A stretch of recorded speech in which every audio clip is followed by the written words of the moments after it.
الأنبياء والمرسلين محمد بن عبد الله وعلى آله وصحبه ومن والاه. رب اشرح لي صدري ويسر لي أمري واحلل عقدة من لساني يفقهوا قولي. Assalamu alaikum wa rahmatullahi wa barakatuh. I greet everybody with the Islamic greeting of peace. May the peace and blessings of God be upon everybody.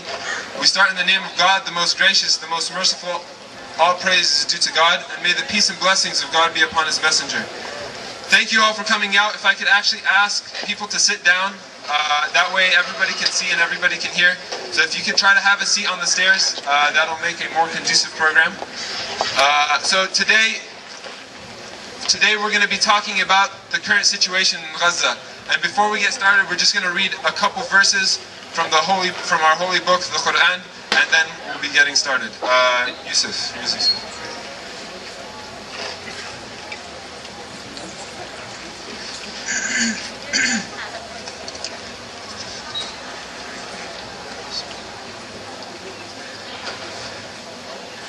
أعوذ بالله من الشيطان الرجيم.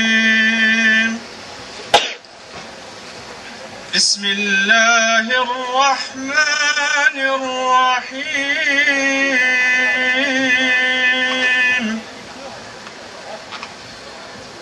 ولا تهنوا ولا تحزنوا وأنتم الأعلون إن كنتم صادقين.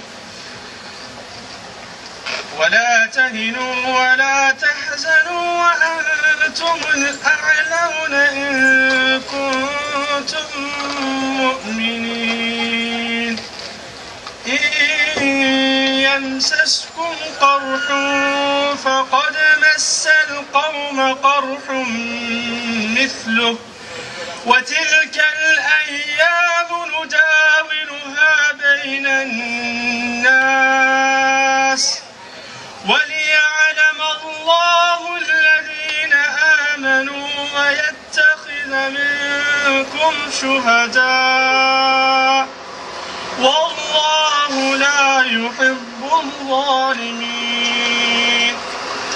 وليمحص الله الذين آمنوا ويمحق الكافرين. أم حسبتم أن تدخلوا الجنة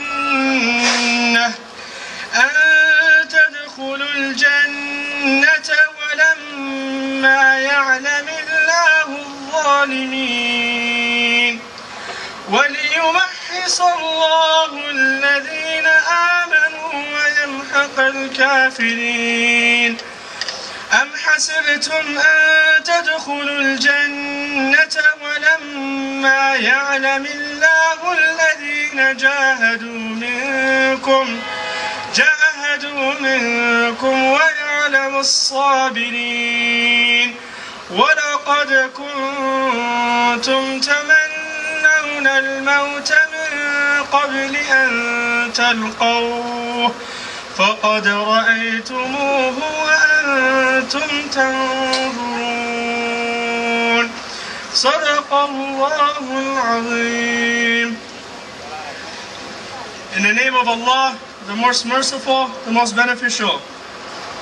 So do not become weak against your enemy, nor be sad, and you will be superior in victory if you are indeed true believers. If a wound and killing has touched you, be sure a similar wound and killing has touched the others. And so are the days, good and bad. We give to men by turns, that Allah may test those who believe, and that He may take martyrs from among you, and Allah likes not that. Allah likes not the zalimun and the zalimin, those who oppress. And that Allah may test or purify the believers from sins and destroy the disbelievers. Do you think that you will enter paradise before Allah tests those of you who fought in His cause, and also test those who are as-sabirin, the patient ones? You did indeed wish for death, ash-shahada, the martyrdom, before you met it. Now you have seen it openly with your own eyes. Jazakallah khair.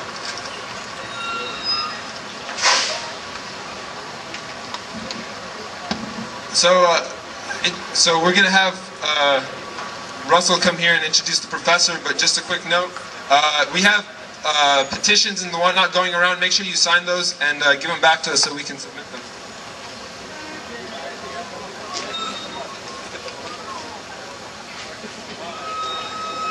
Hello, everyone.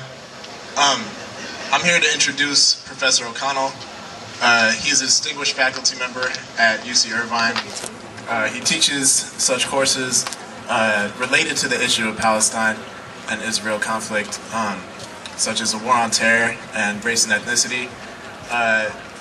He's here to introduce and give a little bit of history about what's going on in Gaza right now.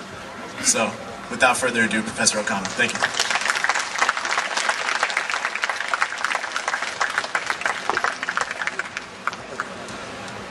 Good afternoon.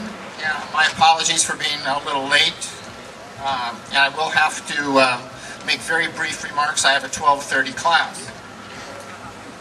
Students asked me to speak. I broke my long-standing tradition of not speaking at the flagpoles. I much prefer indoor, more academic settings. I'm not a rally-type speaker because I am not here to pump up people and deal with emotions and make people feel sorry one way or the other about the death and destruction that occurs in the world. Here at the university, one of the jobs that we have is to be much like people in the medical profession. When patients are brought into ER, the doctors cannot get upset and the nurses cannot get upset, even though they deal with horror.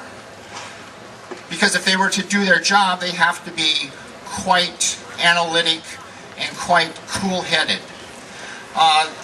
In the 15 minutes that I promised, I realized there is no way to go into the history of what is commonly called the Israel-Palestine conflict.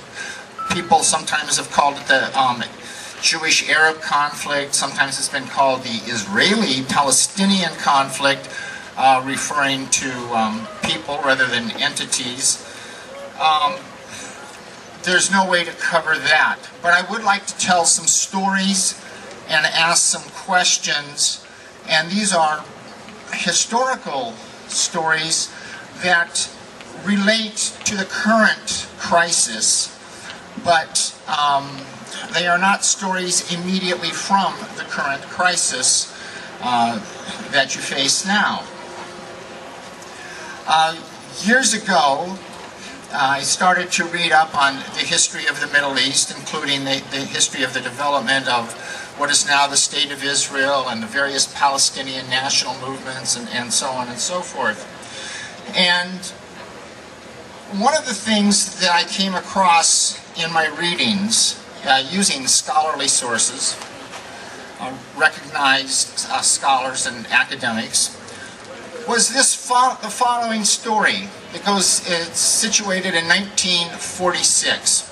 Now, in 1947. In 1946 and 1947, Britain still ruled the area that is now Israel, West Bank, Gaza. It was called Mandate Palestine. And Britain ran the railroad system, the telegraph system, and of course to run the railway system and the telegraph system you have to have employees. And the British hired from the local people. And the employees were both Arab and Jew. One day in one of the railway, not out on the tracks, but in one of the railway shops, an Arab worker was hurt. The labor